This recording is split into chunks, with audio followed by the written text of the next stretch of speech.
Hello and welcome back once again. So अभी इस समय हमारे पास एक और टॉपिक बहुत इंटरेस्टिंग सा है, that is the concept of effective mass. Mass के बारे में तो हमारे पास जानकारी है, न्यूटन के लॉ में हम मास के बारे में काफ़ी कुछ डिस्कस करते हैं।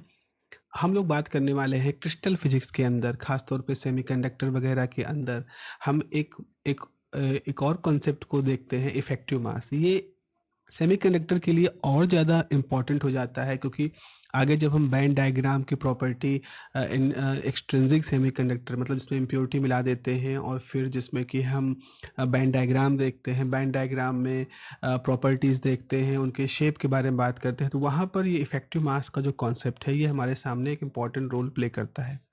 And this also shows a strange behavior of the charge in the periodic potential। हमें मालूम है कि एक periodic potential होता है। हमें मालूम है, ब्लॉच थ्योरम से आपने ये देखा है कि एक पीरियोडिक पोटेंशियल जैसी कंडीशन होती है सेमीकंडक्टर के अंदर, और ये बहुत ही इम्पॉर्टेंट प्रॉपर्टी है, क्योंकि इसी से आगे जाके बैंड डायग्राम की बात होती है। तो पीरियोडिक पोटेंशियल जो होता है वो अल्टीमेटली सेमीकंडक्टर में हमें किस बारे में बताता है, हमें बताता है कि कैसे हम बैंड डायग्राम को बना सकते हैं। तो बैंड डायग्राम जो क्रोनिग-पेनी मॉडल था वो एक्चुअल में पीरियोडिक पोटेंशियल का ही आउटकम था। अब इसी पीरियोडिक पोटेंशियल में अगर हम एक इलेक्ट्रॉन के मोशन को देखें तो हम पाएंगे कि इलेक्ट्रॉन का मोशन एक अलग तरह की प्रॉपर्टी शो करता है। उसका मास जो होता है वो एक इफेक्टिव मास से शो करते हैं, जो कि पॉजिटिव भी हो सकता है और निगेटिव भी हो सकता है। ये एक स्ट्रेंज चीज़ है। वैसे तो हमें मालूम है मास हमेशा से एक पॉजिटिव क्वांटिटी होती है। अगर आप ग्रेविटेशन लॉ पढ़ते हो, उसमें मास को कभी ऐसा दिखाते हैं कि मास नेगेटिव होता है, मास इज़ ऑलवेज पॉजिटिव। सो ये तो खास बात है ग्रेविटेशनल मास की। लेकिन जब हम इलेक्ट्रॉन का मास देखते हैं with in the semiconductor specifically, तो हम देखते हैं कि वो पॉजिटिव भी हो सकता है, नेगेटिव भी हो सकता है। तो इसलिए इफेक्टिव मास को इसलिए पढ़ना ज़रूरी है, क्योंकि यहाँ से हमें पॉजिटिव इफेक्टिव मास और नेगेटिव इफेक्टिव मास का एक रोल पता चलेगा। तो सबसे पहले शुरुआत करते हैं, कहाँ से इसकी शुरुआत करेंगे इस आइडिया की। तो हम ये माने कि हमारे पास एक सेमीकंडक्टर है, ओके, और सेमीकंडक्टर के ऊपर आपने कुछ इलेक्ट्रिक फील्ड ई जो है लगा रखा है, इवन आप कैपिटल ई कह देते हैं, कैपिटल ई इलेक्ट्रिक फील्ड हमने अप्लाई कर रखा है। और जिसकी वजह से इसके अंदर जो माइनस क्यू का, अगर हम एक इलेक्ट्रॉन माने माइनस क्यू का एक इलेक्ट्रॉन है, तो वो एक फोर्स महसूस करेगा। और वो फोर्स कितना होगा? वो होगा charge multiplied by applied electric field.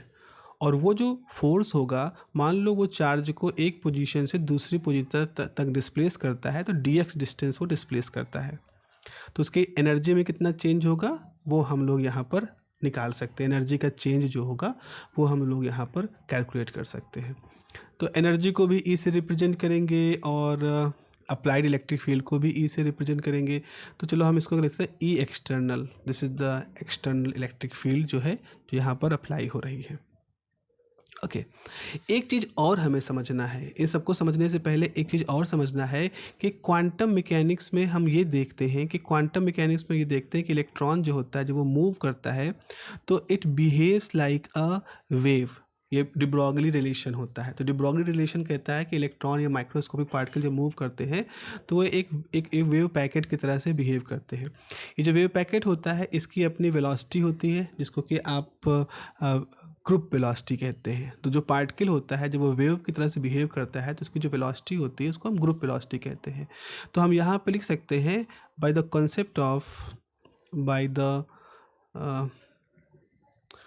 Concept क्या हो गया, okay just a minute, by the concept of group velocity, by the concept of group velocity, v is equal to d omega by dk।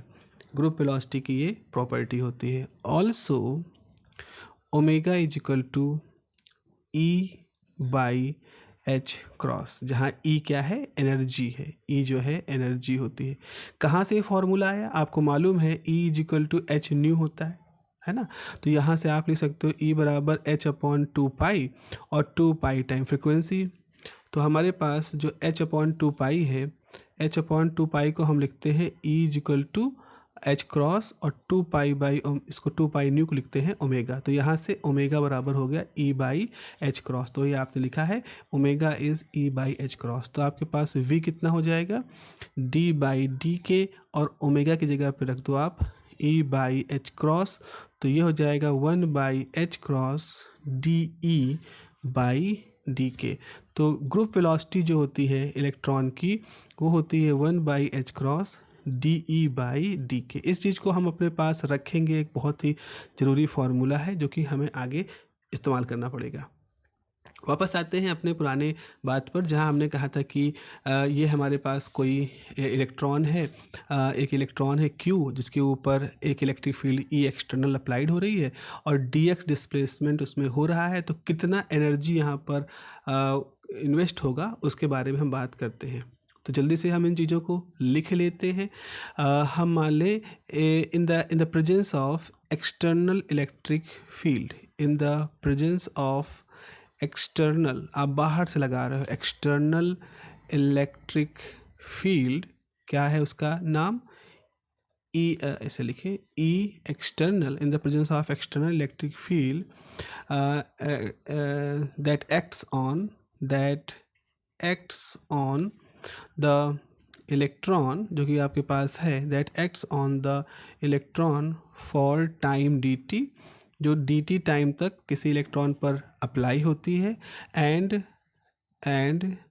Causes a change in energy, एक change in, बदलाव का कारण बनती है, change in energy D E, and causes a change in energy D ई। तो formula क्या होगा, D E बराबर आपके पास फोर्स कितना है Q external multiplied by displacement D x. मान लो डी एक्स डिस्प्लेसमेंट वो हुआ, डी टी टाइम में डी एक्स डिस्प्लेसमेंट हुआ, तो यहाँ पर हम लिख सकते हैं कि डी ई बराबर माइनस Q ई एक्सटर्नल। अब ई का देख लीजिए सिंबल हम बार बार इस तरह बना दे रहे हैं, और ऐसा करिए, आपके पास dx है, dt से मल्टीप्लाई कर दीजिए, dt से डिवाइड कर देंगे आप इसको, तो ये तो कर सकते हैं, कोई दिक्कत नहीं, सेम क्वांटिटी से मल्टीप्लाई डिवाइड किया है तो ये जाएगा q e external v, because dx by dt is v multiplied by dt। Derivation बहुत इंपॉर्टेंट है ये आपके लिए, तो इसको आप देखिएगा। अब यहाँ पे v क्या है, यहाँ पर जो हम लोग v यूज किए हैं, देखो यहाँ पर हमने v यूज किया है,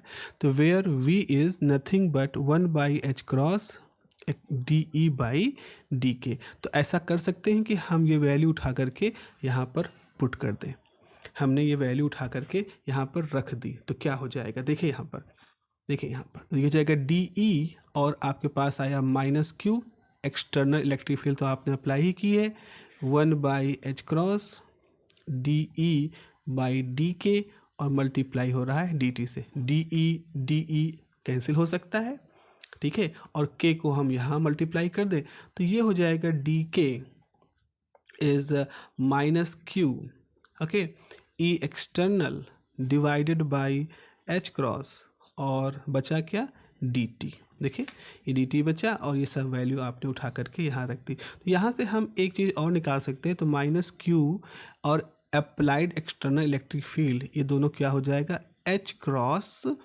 डी के by D T.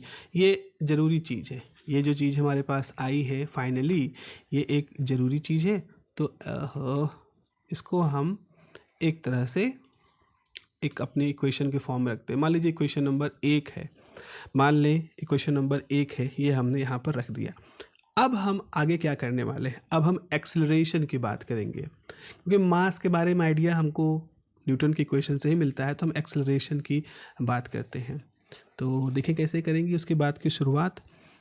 To calculate the acceleration, हमें कैलकुलेट द एक्सेलरेशन डिफरेंशिएट, अब जो वेलोसिटी है, differentiate velocity with respect to, differentiate velocity with respect to time. आपको मालूम होना चाहिए time dv by dt acceleration होता है, तो आपको क्या करना है, dv बाई dt करना है, और हमें मालूम है कि d बाई dt होगा, और v कितना हो जाएगा, 1 बाई एच क्रॉस, और ये हो जाएगा डी ई बाई डी के। भाई वेलोसिटी की तो वैल्यू हमने रखी थी ना, शुरुआत में यही निकाला था, तो ये हो जाएगा 1/h आप कर रहे हो d/dt ऑफ dE/dk, ये आप कर रहे हो। अच्छा, यहाँ एक काम और कर सकते हैं, यहाँ आप कर सकते हो 1/h d/dk, ठीक है, dE/dk वैसे रहेगा, और लिख सकते हो dk/dt। क्या किया आपने यहाँ पर, यहाँ आपने ऐसा किया कि समझ लो कि इस क्वांटिटी को, इस टर्म को k के साथ, k से डिवाइड किया, k से मल्टीप्लाई किया, और ये जो dt था ये आपने इसके साथ रख दिया।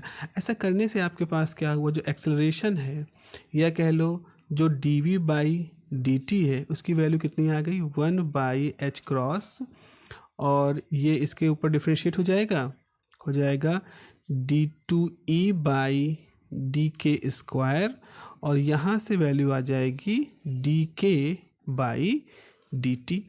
ठीक है ना, ये वैल्यू आपके पास आ गई।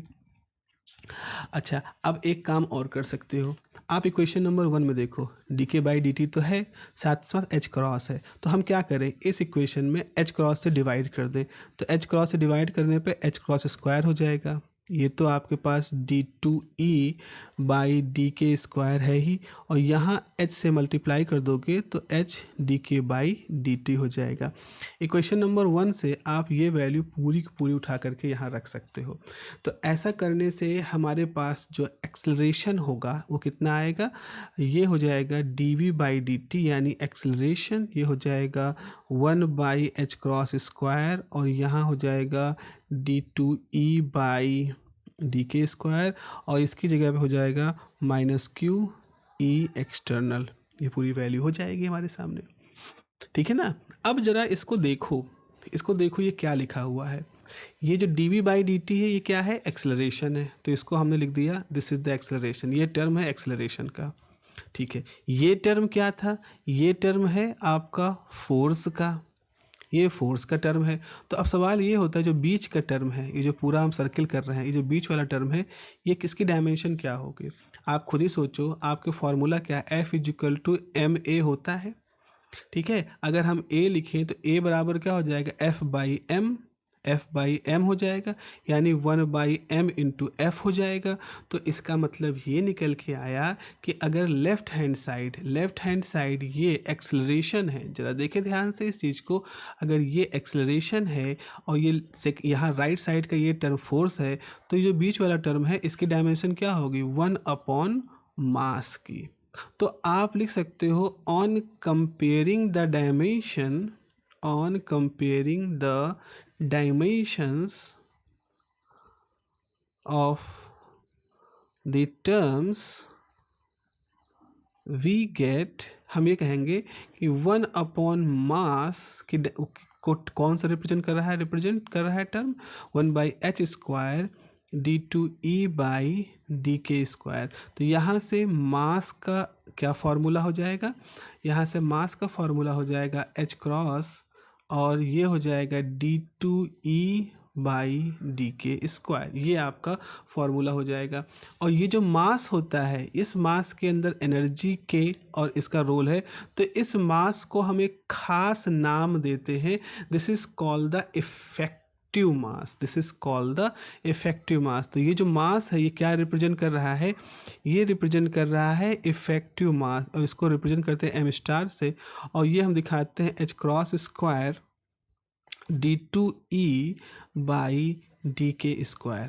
ये क्यों महत्वपूर्ण है, इसलिए ये सेमीकंडक्टर में महत्वपूर्ण है, क्योंकि सेमीकंडक्टर में हम ई के डायग्राम का इस्तेमाल करते हैं। हम ऐसे कर्व प्लॉट करते हैं, जैसे एक कर्व हमने ऐसे प्लॉट किया कंडक्शन बैंड के लिए, वैलेंस बैंड के लिए इस तरह से प्लॉट किया, अब उसमें हमने के की वैल्यू रख दी, एनर्जी की वैल्यू रख दी। तो d2E/dk² क्या है, अगर ये E है और x k है, तो d2E/dk² क्या होता है, स्लोप का चेंज होता है, किस तेज़ी से हमारा स्लोप चेंज होता है उस रेट को समझाता है d2E/dk²। तो इसका मतलब ये निकल के आता है कि जो हमारा कंडक्शन बैंड है, वैलेंस बैंड है, कंडक्शन बैंड और वैलेंस बैंड के लिए हम बड़े आराम से कभी भी d2E/dk² कैलकुलेट कर सकते हैं। अब देखो, अगर हमारा ऐसा कर्व है, तो आपने जैसे यहाँ पर एक स्लोप लिया, फिर आपने यहाँ पर ऐसे स्लोप लिया। अब आप rate of change of slope जब निकालोगे तो इन कर्व की सहायता से आप d2e/dk² कैलकुलेट कर सकते हो। ऐसे ही आपका एक कंडक्शन वैलेंस बैंड का इस तरह से है, यहाँ आपने स्लोप लिया, यहाँ आपने स्लोप लिया, तो आप ये दिखा सकते हो कि स्लोप किस रेट से चेंज हो रहा है। तो इसको हम d2e/dk² से शो करेंगे। तो हम कंडक्शन बैंड के लिए भी स्लोप का rate of change of slope निकाल सकते हैं, या रेट ऑफ स्लोप चेंज निकाल सकते हैं, और कंडक्शन बैंड वैलेंस बैंड दोनों के लिए हम निकाल सकते हैं। तो हम इस दोनों ही कंडीशन में इफेक्टिव मास को डिफाइन कर सकते हैं। तो इफेक्टिव मास जो होता है वो एक ऐसी क्वांटिटी है, इफेक्टिव मास एक ऐसा कॉन्सेप्ट है जो कि बहुत अच्छे तरीके से हमारे सेमीकंडक्टर की स्टडी में हमारे साथ मिक्स हो जाता है। ज़रा हम देखें यहाँ पर, अगर मान लो, अगर हम कहें कि तब क्या होगा अगर इलेक्ट्रॉन एक कांस्टेंट एनर्जी से मूव कर रहा है। क्योंकि भाई बैंड होने का मतलब क्या है? बैंड होने का मतलब है कि बैंड इसलिए होते हैं क्योंकि ये माना जा रहा है कि बहुत सारे पीरियोडिक पोटेंशियल आयनों के हैं। तो इलेक्ट्रॉन जो मूव करता है तो उसकी एनर्जी कांस्टेंट नहीं रहती है, एनर्जी में कुछ वेरिएशन होते हैं, जिसकी वजह से एनर्जी कुछ रेंज डिफाइन हो जाती है, और वहीं से ये वैलेंस बैंड और कंडक्शन बैंड का बात निकल के आता है। लेकिन अगर हम सोचें कि इलेक्ट्रॉन फ्री है और मूव कर रहा है, वो किसी तरह के पीरियोडिक पोटेंशियल को ऑब्जर्व नहीं कर रहा है, या इलेक्ट्रॉन पे किसी तरह का पीरियोडिक पोटेंशियल फोर्स नहीं काम कर रहा है, तो क्या होगा? तो ऐसे में पढ़ा है कि अगर हमारा पार्टिकल फ्री होता है तो उसकी एनर्जी कितनी होती है? उसकी एनर्जी का फॉर्मूला होता है E = h²k²/2m। ये हमने पिछले वीडियो में निकाल रखा है। तो ऐसी स्थिति में आपका DE/dk क्या होगा? तो जब आपका DE/dt करोगे तो जाएगा h×² 2k/2m, 2 कैंसिल हो जाएगा h×k/m। अच्छा, अगर हम कहें d2e/dk² क्या होगा? डबल डिफ्रेंशिएट करोगे तो ये हो जाएगा h²/m। m is the mass of the electron. अब हम ये उठा कर रख दें इफेक्टिव मास के फॉर्मूले में। तो इफेक्टिव मास का फॉर्मूला होता है m∗h×², और ये होता है d2e/dk²। तो जरा रखो इसकी वैल्यू, h×²/h×m, h×h× कैंसिल हो जाएगा। तो ये क्या हो जाएगा? इवन इवन h² है, सॉरी यहाँ मैंने स्क्वायर नहीं लिखा, h×² है, यहाँ भी स्क्वायर है, तो यहाँ भी स्क्वायर होगा, कैंसिल हो जाएगा, m ऊपर जाएगा, हो जाएगा m। तो उस स्थिति में इलेक्ट्रॉन का जो एक्चुअल मास होता है वही उसका रेस्ट मास, उसका इफेक्टिव मास भी होगा। यानी इफेक्टिव मास अलग हमें किसी इलेक्ट्रॉन कब दिखाई पड़ेगा? जब हम ये कहेंगे कि इलेक्ट्रॉन एक पीरियोडिक पोटेंशियल से गुजर रहा है। और रियलिटी क्या है? पीरियोडिक पोटेंशियल होता है। फ्री इलेक्ट्रॉन का फ्री होना तो एक अजम्पशन है हमारा, है ना, एक अजम्पशन की तरह से हम देखते हैं, बट एक्चुअल में इलेक्ट्रॉन पीरियोडिक पोटेंशियल से गुजरता है तो उसका इफेक्टिव मास सिग्निफिकेंट होता है। तो आपको ये मत सोचना है कि इफेक्टिव मास एक्चुअल जो मास हम लेते हैं उसके बराबर कब होगा? जब हमारा पार्टिकल फ्री होगा। और अगर क्रिस्टल के अंदर है तो पार्टिकल फ्री नहीं है, पीरियोडिक पोटेंशियल से वो घूम रहा है, गुजर रहा है, तो इसका इफेक्टिव मास कुछ ना कुछ जरूर होगा। अब स्लोप के हिसाब से अगर d2e/dk² अगर पॉजिटिव है तो इफेक्टिव मास भी आपका पॉजिटिव होगा, और अगर ये पूरी क्वांटिटी निगेटिव है तो इफेक्टिव मास जो है वो भी आपकी एक निगेटिव क्वांटिटी आएगी। ये आपको समझना है, इफेक्टिव मास की क्वांटिटी की बात है। अच्छा, अब आप कहोगे सर समझ नहीं पा रहे, थोड़ा सा और इसको अगर हम सोचें तो मतलब बहुत ही नज़दीक का जो कोई एग्जाम्पल अगर हम लेना चाहें तो आप ऐसे सोचो कि आप सोचो हमारे पास एक क्रिस्टल है, या एक जगह है, कोई एक जगह है, वैक्यूम है, फ्री स्पेस है, ठीक है। हम यहाँ पर वैक्यूम मान लेते हैं, हमारा एक इलेक्ट्रॉन है, निगेटिव इलेक्ट्रॉन है, उसके ऊपर हमने इलेक्ट्रिक फील्ड लगाया तो उसके ऊपर एक्सटर्नल फोर्स काम कर रहा है F, इसका मास है m, इसका चार्ज है E। तो यहाँ पर इस इलेक्ट्रॉन का अकेला इलेक्ट्रॉन था, वैक्यूम में मूव कर रहा था, तो इसका मास m था। लेकिन आपका जो क्रिस्टल है, आपके क्रिस्टल में क्या है? आपके क्रिस्टल में इस तरह से बहुत सारे पॉजिटिव आयंस हैं, है ना, आपके क्रिस्टल में इस तरह से बहुत सारे पॉजिटिव आयंस हैं, और ये जो क्रिस्टल है इसके भीतर से इलेक्ट्रॉन गुजर रहा है। तो इलेक्ट्रॉन, मान लो भैया हमारा ये इलेक्ट्रॉन है, ये गुजर रहा है, इलेक्ट्रॉन के ऊपर एक फोर्स लग रहा है, इलेक्ट्रॉन का जो फोर्स है इसको आगे खींच रहा है, लेकिन उसी समय इलेक्ट्रॉन पर इस आयन का अट्रैक्शन इस आयन का अट्रैक्शन, इस आयन का रिफ्रैक्शन, इस आयन का अट्रैक्शन, इतने अट्रैक्शन भी तो काम कर रहे हैं। तो यानी यहाँ पर जो फोर्स काम कर रहा है वो फोर्स को ऐसा लग रहा है कि इलेक्ट्रॉन का तो मास जितना वैक्यूम में था उतना है ही नहीं, उसका मास तो अगल बगल की जो पीरियोडिक पोटेंशियल इसके ऊपर अप्लाई हो रहे हैं कर रहे हैं उससे उसकी वजह से इसका बदल चुका है। वही चीज़ यहाँ पर होता है। तो इफेक्टिव मास का मतलब है कि उसका मास जो है वो ऐसा लगेगा अगल बगल के सराउंडिंग की वजह से कि उसका मास उसके एक्चुअल मास से ज़्यादा हो चुका है या चेंज हो चुका है। तो इस तरह से हम इफेक्टिव मास की बात करते हैं।